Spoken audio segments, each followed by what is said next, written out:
Olá, meus irmãos, graça e paz, sejam muito bem-vindos a mais uma celebração e mais uma transmissão da Igreja Batista Família Nova Vida de Ubatã. Nós estamos com a série Viver a Vida e hoje nós estamos aqui para fazer a transmissão da última mensagem da série.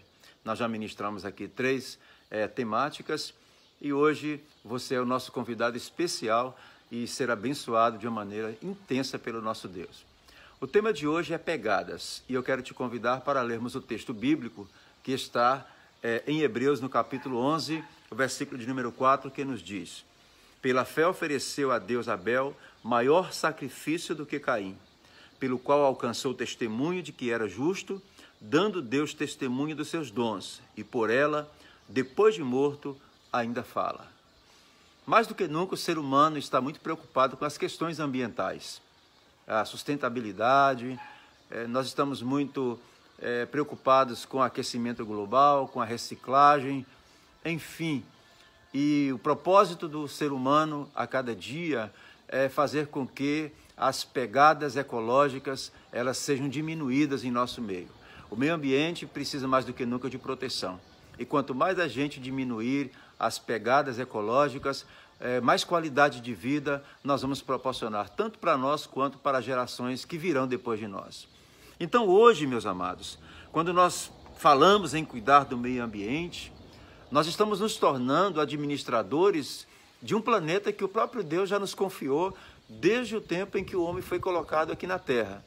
Então esta missão de cuidar, esta missão de zelar, esta missão de nós fazermos o melhor uso do lugar onde nós moramos, onde nós habitamos, é uma responsabilidade que Deus ele colocou a cada um de nós desde a criação do mundo. Então, em nome de Jesus, hoje eu quero trazer esta mensagem para o seu coração e dentro desta lógica, dessa preocupação de diminuir a pegada ecológica, de fazer o melhor possível no meio ambiente, eu quero dizer para você que nas questões espirituais também não são diferentes. Enquanto a pegada ecológica, a gente vai fazer de tudo para poder diminuir e reduzir os resíduos que provocam a poluição da natureza, que provocam a poluição do solo e da qualidade de vida que nós temos, já na questão espiritual, quanto mais a gente aumentar a pegada espiritual, mais uma qualidade de vida nós vamos ter. E observando esse texto aqui, as pegadas espirituais foram pegadas marcadas na vida de homens e de mulheres, de pessoas de Deus. Pessoas que naquele tempo tiveram uma vida, tiveram uma experiência com Deus tão grande, tão satisfatória, que deixaram para trás um legado. Hoje nós estamos aqui para falar sobre isso.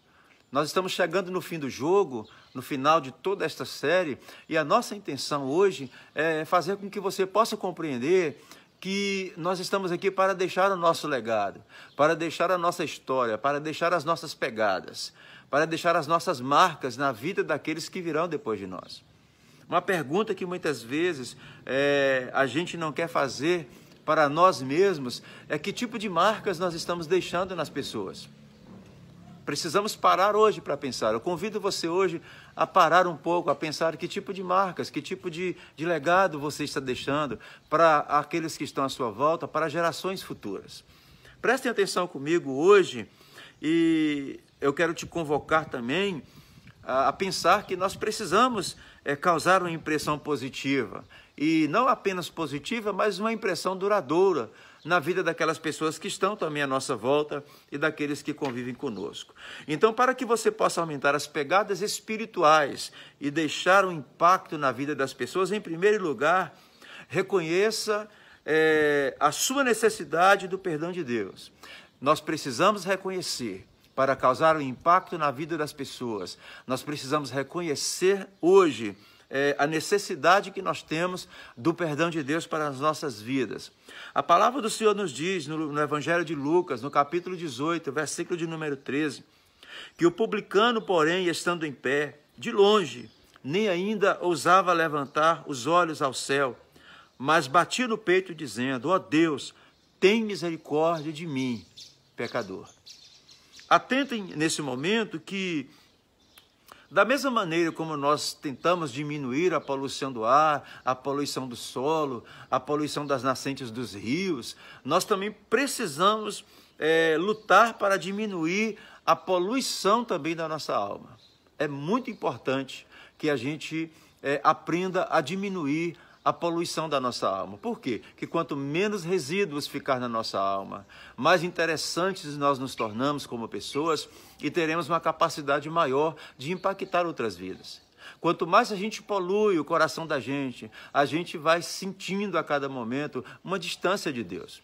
E quanto mais a gente luta, e quanto mais em Deus a gente busca a forma de despoluir a nossa alma, mais próximos de Deus nós nos sentiremos. E tão certo, irmãos, tão certo, pode acreditar nisso, nós estaremos bem com Deus. E estando bem com Deus, nós viveremos da melhor maneira possível. E nós também estaremos impactando e marcando, deixando grandes pegadas na vida das outras pessoas que estão à nossa volta. O texto aqui está nos dizendo que o fariseu, se você ler o texto por completo, você vai perceber que duas pessoas entram no templo. O fariseu entrou no templo, o publicano entrou no templo, e quando eles entraram no templo, o fariseu fez o quê?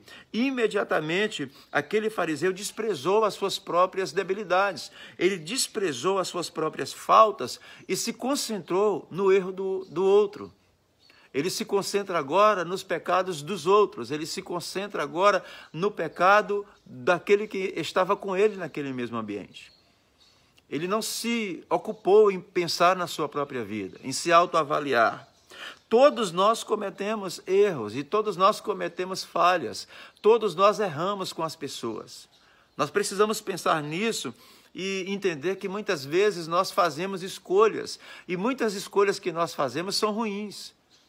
E quem sabe talvez a maneira como nós vivemos, a forma como nós vivemos e lutamos no dia a dia, pode estar sendo algo de ferir o coração das pessoas que estão à nossa volta. Porque Deus nos deu pessoas para amar e muitas vezes nós perdemos tempo mais machucando, ou ferindo, ou maltratando as pessoas do que propriamente amando-as. Então aqui o fariseu ele se ocupou em mais preocupar com o erro daquele que estava ao seu lado, daquele que estava com ele, do que com os seus próprios erros. Então, hoje você precisa reconhecer a sua necessidade de perdão de Deus. Precisamos olhar para dentro de nós mesmos. Quanto mais a gente olha para dentro de nós mesmos, nós vamos ter a condição de detectar falhas, de detectar problemas internos. E quanto mais a gente conseguir fazer isso e entender que precisamos em Deus alcançar esse perdão e estar bem a cada dia com Deus, então com certeza nós estaremos bem para poder deixar pegadas e marcas valiosas no coração das pessoas que estão à nossa volta. Então o publicano, quando ele entrou ali, ele reconheceu a sua real condição e clamou pela misericórdia de Deus. Ele bateu no peito e disse: tem misericórdia de mim. Ele era pecador. Então hoje, em primeiro lugar, reconheça que você é um pecador e que você precisa da misericórdia e do perdão de Deus. Em segundo ponto, para que você possa deixar marcas e pegadas intensas na vida das pessoas, deixe a graça de Deus te reciclar. Deixa Deus hoje, a graça dele te alcançar. E isso vai estar reciclando o seu coração. Mateus, no capítulo 18, versos 35, nos diz: assim vos fará também meu Pai Celestial, se do coração não perdoardes, cada um ao seu irmão, as suas ofensas. Então aqui há um convite. Aqui há uma chamada para uma vida de reciclagem. Uma reciclagem que, da mesma forma como eu recebo de Deus o perdão, da mesma forma como eu recebo de Deus a misericórdia, então eu também estou sendo chamado aqui nesse texto para exercer a misericórdia, porque da maneira como eu lido com a dificuldade que o outro tem comigo, da maneira como eu lido com a falta que o outro cometeu comigo, então geralmente eu vou conseguir vencer e vivenciar o perdão de Deus na minha vida. O texto está dizendo que o perdão aqui é a graça de Deus em nossos corações, porque o perdão é nada mais, nada menos do que isso, é a graça de Deus encarnada. E quando esta graça está em nosso coração, ainda que nós tenhamos muita dificuldade em lidar com perdão, a gente vai se esforçar e vai conseguir. Pedir perdão não é uma coisa fácil, como também perdoar também não é algo tão fácil assim. Não estou dizendo aqui que a gente não consiga fazer isso, mas com a graça de Deus a gente vai conseguir. E quando nós somos capazes de perdoar as piores ofensas das pessoas, oh meu Deus, como é difícil para eu perdoar uma pessoa, mas eu me esforço. Como é complicado para eu esquecer uma ofensa, mas eu tenho que me esforçar. Eu demoro, mas eu consigo. Você também demora, mas você consegue. Por quê? Porque a graça de Deus na nossa vida, a graça dele em nosso coração, vai nos proporcionar esta oportunidade. E com a graça dele nós vamos conseguir. Isso não é algo fácil de fazer, mas é algo absolutamente necessário. Então, vamos colocar isso na nossa mente hoje. Pedir perdão e perdoar não é uma coisa fácil de se fazer, mas é algo que é absolutamente, extremamente necessário. E Deus nos convida para esse tipo de coisa. Quando nós pedimos perdão e perdoamos alguém, a gente vai conseguindo diminuir os resíduos daquilo que está acarretando o solo do nosso coração, sabe? Daquilo que está acarretando as paredes do nosso coração, e a gente consegue então a deixar que Deus venha fazendo e completando a sua obra em nós, purificando a nossa alma, despoluindo o nosso interior. E quando nós nos tornamos pessoas despoluídas, a gente consegue viver facilmente com todo mundo, a gente consegue com as nossas atitudes impactar outras pessoas e ter uma qualidade de vida maravilhosa, e a gente consegue então transbordar na vida das outras pessoas, sabe, a graça e a misericórdia e o amor de Deus. Então, assim, se alguém te machucou, se alguém te feriu, sabe? Eu te digo nessa tarde, se alguém te machucou, fale para essa pessoa, fala da sua tristeza, fala do seu desapontamento. Se você está magoado, tenha a atitude de procurar, de conversar. Se você está também com amargura, eu te aconselho, não se isole. A amargura te coloca preso numa masmorra e você vai ficar ali até que alguém perceba, até que alguém sinta a sua falta. E quando alguém for ali me procurar, aí muitas vezes a gente aproveita aquela ocasião que quando alguém me procurar, eu vou descarregar em cima dela toda a minha amargura, toda a minha tristeza, toda a minha frustração, né? Se você estiver com ressentimento, evita falar do assunto para as pessoas que não vai resolver. Porque quando nós estamos ressentidos com alguém, nós procuramos outras pessoas para falar daquilo que está ressentindo o nosso coração. Mas a gente dificilmente procura quem realmente nós temos que procurar. A gente dificilmente procura as pessoas que nos ofenderam. A gente vai falar e fala para a pessoa errada. Então, se você está ressentido com alguém, eu te aconselho a procurar a pessoa certa. Porque a distância que tem entre você e a pessoa errada que você procura para abrir o seu coração é a mesma distância que tem entre você e aquela pessoa que te magoou, que te ofendeu, que entristeceu você. E se o seu coração estiver cheio de rancor, não deseje mal para as pessoas, porque o rancor nos leva a isso. O rancor nos empurra, nos impulsiona, nos conduz a desejar o mal para as pessoas. E a gente fica assim, de dedinho cruzado, torcendo. Tomara que aconteça alguma coisa. E nós não podemos deixar essas marcas e essas pegadas de que a gente é uma pessoa rancorosa. E quando a gente partir desta vida, as pessoas disserem ao nosso respeito e vai dizer, não, mas era um homem rancoroso, mas era uma mulher rancorosa, era uma pessoa do coração cheio de rancor. Não. Se nós estamos com rancor de alguém, porque nós ainda não resolvemos aquela situação com ela, então entenda que nós não podemos, em hipótese alguma, ficar esperando uma oportunidade, desejando o mal para aquela pessoa. E se por alguma razão o coração ele está com ódio, eu te aconselho nessa tarde, ore a Deus, busque a Deus, fale com Deus, clame a misericórdia de Deus. Aquele fariseu e aquele publicano chegaram ali naquele templo, foram buscar a Deus. Eu não sei como é que estava a vida e o coração deles. Eu só sei que um desprezou os seus próprios erros, colocando-se como bom. O outro assumiu os seus próprios erros, mas eu não sei o que se passava no coração daquelas pessoas.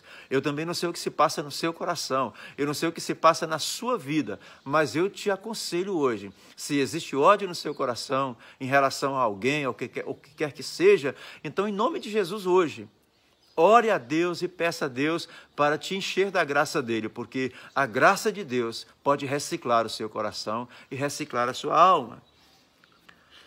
Em terceiro e último ponto, eu quero falar com você para que você possa deixar marcas e pegadas profundas na vida das pessoas depois de você. Deixe uma impressão duradoura. Não faça as coisas para que daqui a pouco as pessoas esqueçam que você até existiu, não. A nossa vida precisa marcar a vida das pessoas e impactá-las de uma forma que depois que você morrer, você ainda seja lembrado pelas coisas que você fez. E diga-se de passagem, coisas boas. Aqui o texto está falando que pela fé, Abel ofereceu a Deus maior sacrifício do que Caim. Tem gente que não tem nada de bom para oferecer. Tem gente que não tem absolutamente nada de bom para passar. Mas se você tem algo bom para oferecer, ainda que com sacrifício, faça. Porque depois que você morrer, o próprio Deus dará testemunho da vida justa que você levou. O próprio Deus dará testemunho usando pessoas para testificarem da vida justa que você viveu, da vida justa que você levou, dando testemunho dos seus dons. Dando testemunho do fruto do Espírito do seu coração e na sua vida, do tipo de pessoa que você é e do tipo de pessoa que você se tornou. Então isso pode falar alto até depois que você partir desse mundo. Então a proposta é deixar uma impressão duradoura, é deixar uma impressão que possa ficar marcado para o resto da vida. E todo mundo que vier depois de você vai falar bem, vai testificar, vai testemunhar da sua vida. Deixar uma impressão duradoura é a mesma coisa que deixar as nossas pegadas espirituais. É deixar que as pessoas comentem. É fazer não esperando isso, mas se nós fizermos bem, alguém que virá atrás da gente vai falar. Nossa, como ele era, como ela era. Olha, glória a Deus pela vida, vai fazer falta. Né? Deixou um grande legado, que lições de vida aprendemos com esta pessoa, como ela se tornou uma pessoa influente e influenciadora para o bem, como amou todo mundo à sua volta, como tinha facilidade de buscar a forma de perdoar. Então é isso, é deixar pegadas duradouras, pegadas que possam falar depois. É como fazer a nossa história de vida um farol. É fazer com que a nossa vida se transforme num facho de luz para iluminar o caminho das pessoas que venham depois de nós. Olha o que a palavra diz em Mateus 5,16. Assim resplandeça a vossa luz diante dos homens, para que vejam as vossas boas obras e glorifiquem o vosso Pai que está nos céus. Meu Deus, a gente pode fazer coisas tão boas e deixar pegadas tão profundas, que as pessoas possam glorificar a Deus por isso, pela nossa vida, pelas nossas ações. Que as pessoas possam ver as nossas obras e falar, glória a Deus, amém. Amém por isso. E que hoje você possa refletir um pouco sobre essas coisas. Eu quero finalizar deixando para você uma frase de um grande escritor chamado Chris Schuch. Ele escreveu a seguinte frase, abre aspas, as pessoas não se lembrarão das palavras de sabedoria que você lhes disser, e ao longo dos seus anos, eles não se lembrarão, nem mesmo dos conselhos que você lhes deu, mas um retrato indelével de quem é e de como viveu está gravado na mente e plantado no coração deles. Então, as pessoas não vão lembrar de tudo que eu falo, as pessoas não vão se lembrar de tudo que eu prego, de tudo que eu ensino, mas as minhas ações vão ficando registradas como um retrato na mente dessas pessoas. E um dia, as minhas ações farão com que essas pessoas se lembrem do meu legado, que se lembrem do meu estilo de vida, que se lembrem de tudo aquilo que eu fiz como boas obras para as pessoas, para servi-las, para amá-las, para cuidar delas e permitir que essas boas obras sejam um motivo que até depois da minha morte as pessoas possam glorificar a Deus por causa delas. Então esta é a palavra, esta é a mensagem. Nós estamos aqui, nós não sabemos quanto tempo de vida temos, nós não temos o controle das nossas vidas nas nossas mãos, é Deus quem sabe. A nossa vida passa como um conto ligeiro, como diz Tiago no capítulo 1, e a gente está aqui, a qualquer hora podemos deixar de estar. Mas qual é o legado que nós estamos deixando? Quais são as pegadas que nós estamos deixando para trás? Quem são as pessoas que podem vir pisando nas mesmas pegadas que nós estamos deixando para trás? Os nossos filhos podem seguir as mesmas pegadas? Os nossos familiares podem pegar e seguir nessas mesmas pegadas? Então que nós possamos meditar nisso hoje, que nós possamos pensar e refletir sobre isso. E eu quero concluir dizendo que as pegadas espirituais são a doação da vida enquanto nós estivemos aqui na terra. Elas são a maneira como eu e você lidamos com as pessoas que estão ao nosso redor. O quanto nós ajudamos, o quanto nós servimos, o quanto nós amamos, o quanto nós nos doamos, o quanto nós pedimos perdão e o quanto nós também perdoamos. Então, essas são as pegadas espirituais que nós vamos deixando, para que as pessoas possam nos acompanhar. E que essa mensagem possa ficar gravada na sua mente, gravada no seu coração, e que se ela serviu de bênção, de consolo e de edificação para você, compartilhe com alguém. E que Deus, na sua infinita e soberana graça, possa abençoar a cada um. Eu louvo a Deus pela sua vida, por todos aqueles que nos acompanharam nesta série, por todos aqueles que compartilharam as experiências, por aqueles que serviram conosco nas transmissões, que vieram louvando, servindo e também pregando. Meu muito obrigado. Nosso Deus, Ele vos encha de sabedoria, de graça e de amor. Então, nesta tarde, eu dispenso uma bênção especial sobre a sua vida, sobre a sua família, que Deus possa guardar vocês de todo mal, e a gente se encontra daqui no próximo domingo, se Deus quiser, com mais uma transmissão, e nós estaremos trazendo uma nova série para a sua vida, para a sua família, para o seu coração. Que Deus abençoe, que a graça do nosso Senhor e Salvador Jesus Cristo, que é o amor do nosso Deus e Pai, e que a eterna unção e a consolação do Espírito Santo de Deus reine em suas vidas, hoje, agora e para todo sempre. Amém. Vamos em paz. Um grande abraço. Deus vos abençoe em Cristo Jesus.